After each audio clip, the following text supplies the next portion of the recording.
Dr. Christopher Cortman, and now for the Mental Health Minute. This is the third video in a four-part series on finding meaning in your senior years. And I gave the little acronym NICE, N-I-C-E. In the first two videos, I explained N as necessity and I as investments. And so the C word here is connections.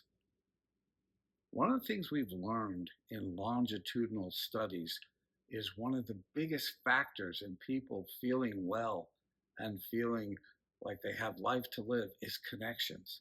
We have all this research on these things called blue zones, where people live in their 90s and 100s, places like Okinawa, Japan.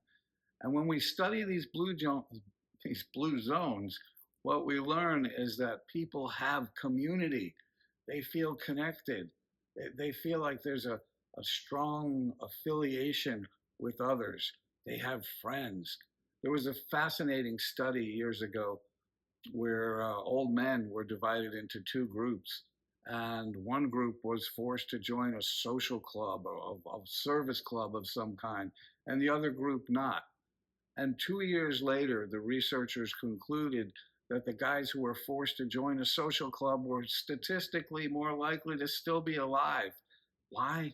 Because they had connection. They had a place to go Thursday at lunch where people knew them and teased them and played with them and connected with them. We need to have connection.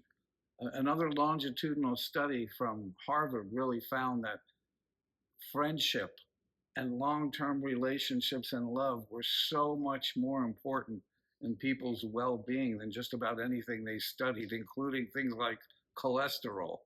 What's the point here? You will always need to have love and connections in your life if you want to have purpose and meaning in the later years.